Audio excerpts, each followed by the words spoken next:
Pemirsa, kerusuhan Kanjuruhan menambah deretan panjang bukti bahwa sepak bola Indonesia belum diatur dengan sempurna. Belum lagi tuntas jarak antara Persib dan Persija di ranah perselisihan, kini ratusan nyawa melayang akibat kurangnya sportivitas supporter. Siapakah yang harus bertanggung jawab dan bagaimanakah seharusnya tata kelola pesepak bolaan Indonesia?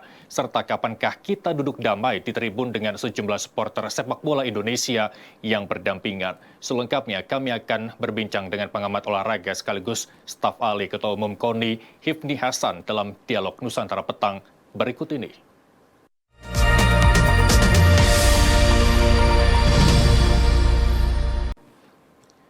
Saat ini sudah bergabung Pak Hifni, terima kasih telah bergabung bersama kami di Nusantara TV. Sambil menunggu tim investigasi bekerja dan andai saja permintaan perubahan jadwal pada saat itu dikabulkan begitu. Tapi pun terjadi ada antisipasi waktu yang bisa dimanfaatkan untuk meminimalisir korban begitu ya. Itu harapan banyak orang. Analisa singkat saja begitu. Lantas apa tanggapan Anda soal ini? Sebelum saya menyampaikan tanggapan, saya secara pribadi mengucapkan duka yang mendalam kepada supporter atau korban kerusuhan Kanjuruhan. Ini suatu hal yang tidak boleh terulang kembali karena ini sudah terlalu sering dan sudah terlalu panjang ceritanya soal kerusuhan yang diakibatkan kerusuhan supporter sepak bola. Ya, bagaimana Anda melihat ini terjadi begitu? Apakah seharusnya memang bisa saja diantisipasi sebelumnya jika bagaimana analisa Anda? Ada dua yang selalu saya gaungkan dalam menyampaikan persoalan sepak bola maupun cabang olahraga lainnya. Kita itu sampai detik ini saya ngelihat ada kekeliruan yang besar. Kita selalu melihat hasilnya. Padahal dalam manajemen keolahragaan itu adalah tata kelolanya dahulu yang harus kita pertimbangkan. Kita selalu ada persoalan di belakang, baru kita ribut, baru kita membentuk tim investigasi, membentuk segala macamnya. Padahal olahraga itu yang utama adalah secure, keamanan. Artinya apa? Keamanan untuk atletnya, maupun keamanan untuk penontonnya, maupun keamanan, kedamaian, kegiatan daripada cabang olahraga tersebut. Bukan yang dikejar itu prestasi pertama, tetapi adalah bagaimana olahraga itu membuat orang nyaman, membuat itu aman dan safety dalam melaksanakan pertandingan, baik itu pemainnya maupun penontonnya maupun sekitar lingkungan daripada kegiatan olahraga tersebut. Baik, saya potong Pak Hifni. Ini kan terkait dengan pengamanan begitu ya. Setiap tahun ada rapat koordinasi dengan polisi, PSSI, dan semua pihak yang terlibat dalam suatu pertandingan sepak bola. Apakah ini bukti bahwa tidak merata atau tidak sepemahaman antara PSSI dengan pihak kepolisian sehingga ini terjadi begitu? Kalau saya ngelihat bukan hanya persoalan pertemuan antara PSSI sama pihak keamanan, tetapi tata kelola dalam penyelenggaraan daripada kegiatan Liga Indonesia Baru tersebut itu tidaklah sesuai dengan ketentuan yang berlaku. Arti kata tidak sesuai prosedur yang dibuat oleh FIFA dengan statutanya, tetapi kita buat hanya berdasarkan kepentingan sponsor. Ini dugaan saya. Jadi bukan kepentingan untuk prestasi, bukan kepentingan untuk hiburan atau untuk kepentingan agar negara Indonesia itu lebih dianggap sebagai negara yang beradab dan negara yang maju. Tetapi adalah murni ini ada kepentingan sponsor. Nah ini yang titik persoalan yang harus kita sampaikan kepada publik bahwa PSSI jangan berpikir untuk mencari keuntungan sebesar-besarnya. Tetapi bagaimana sepak bola itu berprestasi, bagaimana sepak bola itu menjadi bagian daripada keunggulan suatu bangsa. Baik, sebut saja itu rahasia umum ketika suatu pertandingan dibuat komersialisasi oleh beberapa pihak dengan bisnis yang tadi Anda sebutkan begitu ya. Terus kemudian apa yang dilanggar dari PT LIB kah, PSSI kah, dan pihak-pihak yang terkait pertandingan tersebut yang melanggar peraturan FIFA yang memang sudah menjadi protap dari setiap pertandingan di seluruh dunia begitu? Sudah banyak terjadi. Kita lihat contoh pemukulan wasit. Itu satu. Kedua, kejadian polisi bisa membawa membawa gas air mata ke dalam stadion. Itu adalah bagian yang dilarang oleh FIFA. Harus diingat satu lagi. Sebenarnya polisi sama tentara itu tidak boleh menggunakan pakaian seragam ke dalam stadion. Yang boleh itu hanya pihak keamanan internal. Yang di backup oleh tentara sama polisi, tetapi pakaian juga tidak boleh menggunakan pakaian seragam yang digunakan. Nah, ini yang saya bilang, tata kelola sepak bola kita maupun cabang olahraga lain itu kurang diminati. Padahal petinggi PSSI itu banyak yang sudah nonton di luar negeri, banyak kegiatan yang diperhatikan di luar negeri, tapi dia tidak bisa terapkan di situ. Semuanya itu sponsor itu lebih tinggi derajatnya daripada menerapkan aturan supaya sepak bola itu menjadi tontonan yang menarik, yang menyenangkan, dan membuat kita bahagia melihat prestasi sepak bola kita. Baik, Pak Hipmi, apakah dibenarkan jika pihak kepolisian beralasan bahwa ada level pengamanan yang memang seharusnya sudah bisa dilakukan oleh polisi seperti tindakan represif menggunakan gas air mata dan sebagainya? Apakah itu dibenarkan? Ataukah memang bisa dikesampingkan protap kepolisian tersebut di bawah peraturan FIFA? Begitu. Nah, ini yang saya bilang tadi. Sebenarnya kita mau bicara ini dua, tata kelola sama hukumnya. Kalau sudah dilarang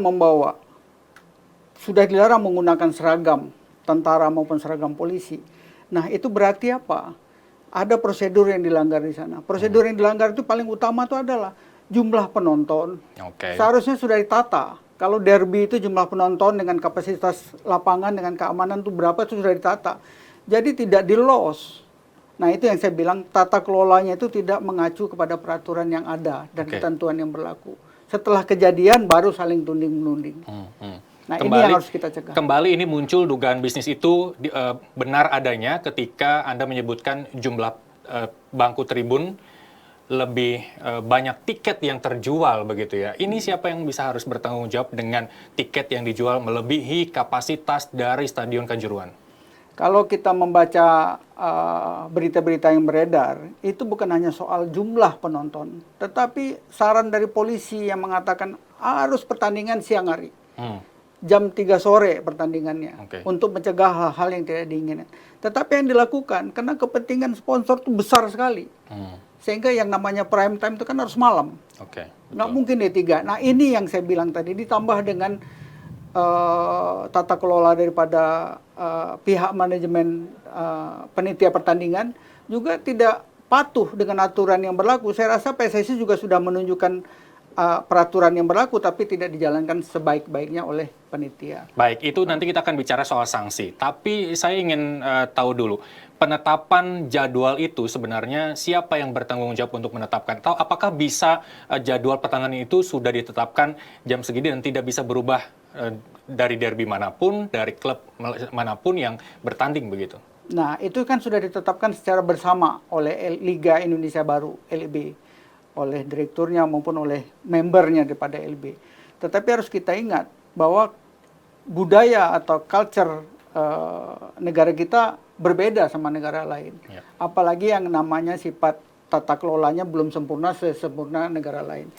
Dua klub besar yang selalu akan menimbulkan kerusuhan, Persija, Persib, Arema, Persebaya, itu kan harus kita waspadai. Kita harus mencari titik temunya untuk jangan sampai ini ada terjadi kerusuhan. Tetapi kan cara berpikir seperti itu tidak ada. Karena pemikiran mereka ini adalah bagaimana menghasilkan uang sebanyak mungkin. Bagaimana bisa menjadi peluang bisnis untuk kepentingan sepak bola Arema maupun sepak bola Persebaya maupun PSSI juga sebagai induk daripada cabang olahraga sepak bola. Nah, ini yang harus kita benahi. Kita tata kelola dulu. Sponsor itu akan datang dengan sendirinya apabila kegiatan olahraga ini sudah sesuai dengan tata kelola yang berlaku, sesuai dengan FIFA, statuta FIFA, IOC Charter maupun undang-undang yang ada di tanah air, Undang-Undang Nomor 11 Tahun 2022. Baik, Pak Hipmi, semua masyarakat Indonesia berharap bahwa ada pihak yang akan bertanggung jawab, terutama para keluarga korban. Tim investigasi sedang bekerja, baik investigasi internal kepolisian, internal PT LIB, internal PSSI, dan lain sebagainya, bahkan internal klub ini menerjunkan tim investigasi sendiri. Yang dikhawatirkan adalah keberpihakan masing-masing tim investigasi dari masing-masing pihak yang terkait ini harusnya seperti apa untuk menepis dugaan keberpihakan itu, Pak Hifni? Nah, ini yang saya bilang tadi, sebenarnya yang kita bicarakan dua. Satu tata kelola, dua mengenai hukum sanksinya. Kita sudah punya aturan yang berlaku di olahraga itu. Apabila during the games, itu undang-undang yang peraturan yang berlaku itu tidak bisa dilaksanakan. Kenapa? Itu olahraga itu sudah mempunyai undang-undang khusus tentang olahraga. Ya. Jadi setiap kegiatan itu dalam pertandingan itu tidak ada boleh disentuh oleh undang-undang yang berlaku, yang undang-undang positif yang berlaku, kecuali undang-undang olahraga. Kalau kejadiannya di luar daripada pertandingan, seperti kerusuhan, seperti terjadi pemukulan wasit, itu kan di luar konteks dalam posisi stop pertandingan tersebut. Itu adalah ranah pidana. Nah, kita sudah punya pasal 359 KUHP itu. Kelalaian seseorang untuk menyebabnya mati itu harus bertanggung jawab orang tersebut. Nah, kalau polisi kita sudah tidak sanksikan lagi, pasti dia tahu dan mampu. Kalau ini tidak bisa ditegakkan seadil-adilnya, maka kerusuhan itu akan terjadi berulang-ulang. Nah, kalau sudah begini pasti ada yang harus bertanggung jawab. Sampai ke tingkat yang paling atas. Ketua Umum PSSI, Liga, dia harus bertanggung jawab. Nah, ini bisa polisi harus equality before the law. Jadi bukan hanya sebatas ketua panitia, tapi kita lihat rangkaian ke atasnya. Nah, dari tim penyidikan polisi ini saya harap bisa dia memutus mata rantai kejadian-kejadian yang seperti ini. Kalau tidak ada sanksi atau pidana atau kurungan bagi pihak yang bertanggung jawab terhadap kegiatan ini akan bisa terulang kembali. Baik, kita tunggu hasil investigasi. Jika ada pihak yang dinyatakan bersalah, entah itu PT LIB, PSSI, dan lain sebagainya, apa yang bisa disanksi oleh mereka masing-masing? Nanti kita telisik, Pak Hifni, tapi usai jeda pariwara berikut, pemirsa Dialog Nusantara Petang akan kembali sesaat lagi.